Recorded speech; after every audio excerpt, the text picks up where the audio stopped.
welcome to another episode of Business Beat with me, Odette. If ever there was an inspiring story of rags to riches, it is the story of one Freedom Maluleke, who started as a toilet cleaner and is an accomplished author and motivational speaker.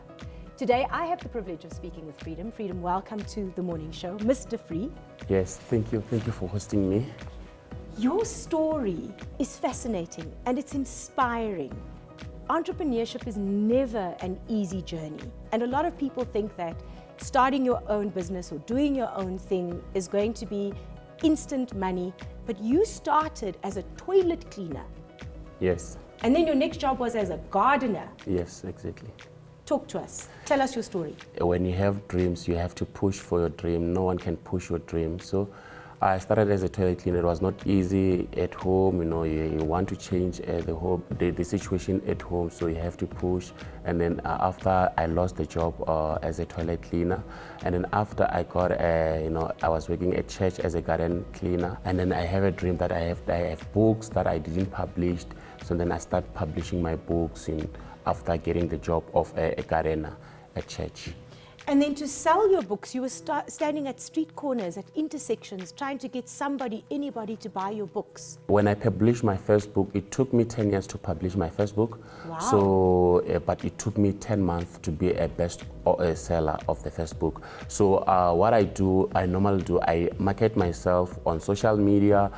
I go to the traffic lights, selling the book, shop to shop, door to door, because again, I'm not only selling the book, but I just want to plant the seed of reading to people. Wow. Yes. So your dream is actually to encourage more people to read. Exactly. That's my dream. I'm speechless. I think that most people would say, well, I started doing my own thing because I dream of becoming a billionaire. And your dream is actually just to get people to read. Yes, when they read, sometimes because there's a lot of people who are going through a lot. Some they are depressed. So I believe when they read, they will be inspired by my story or the story of another author. So I'm trying to push that they must read in order for them to win that depression.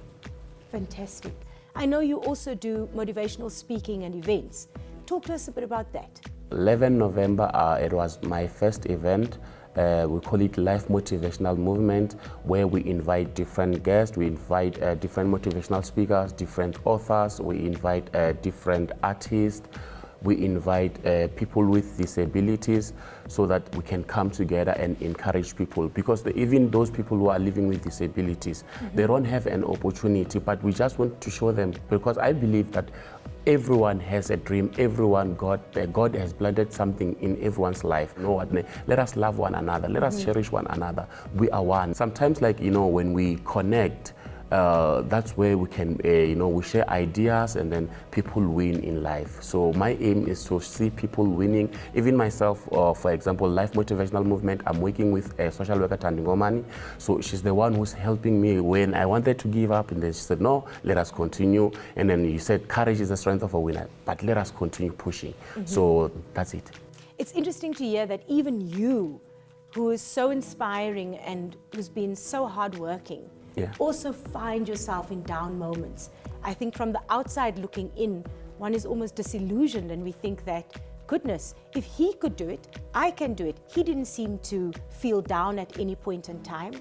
What are the one or two things that you've learned when you look back on your journey? What are two things that you'd like to leave with either young people or anybody who's listening to us today, who has a dream, who wants to start their own business or who is struggling in business? What is your message to them? What I can say to them, don't give up, don't lose hope. When time is right, God will make it happen. I love the story of my mother. My mother inspired me. She's not educated, but she managed to raise us with my brothers, my sister. So through her works, I have learned a lot. She suffered a lot, but she overcome depression. Don't give up.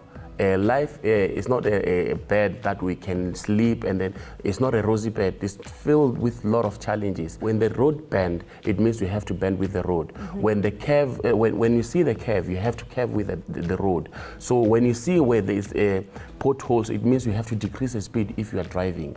So in life, we come across with different challenges. My second book, again, is not all about cheating. It covers all angles of life, where I talk about depression in marriages. Some, they are failing to succeed in businesses. Some, like, they have managed to succeed in businesses. So in life, we fight until we win. We don't give up. So don't give up wherever you are. Keep pushing until you make it. So if anybody watching or listening to this interview would like to buy your book, support you, get in touch with you in terms of attending one of the events, where do they find you? They can contact me on 07803222488, or else they can search me on all social platforms of social media, Mr. Freedom Maluleke, best bookseller. We'll be hosting our second event next year, but will be following me on social media, will lay the foundation of when and how, where. Freedom. As we say here on Business Beat, may your business, may your hustle, may what you are doing, not just for yourself, but for everybody who looks up to you and for everybody that you are encouraging, may that grow from success to significance. Long may you see the fruit of your labor. Thank you so much for your time. Thank you for encouraging and inspiring me, and I'm sure people listening to you are in as disbelief as I am that someone can work so hard from being a toilet cleaner to being a best-selling author. Congratulations. Thank you, thank you. Well, there you have it, Mzansi. Everybody who starts a business isn't always successful on their first attempt. And as it's just been said, if you don't back yourself, you can't expect somebody else to. No one can push your business as hard as you do, and sometimes you need to dig into your own pockets to show investors that you are worth the investment. Until next time.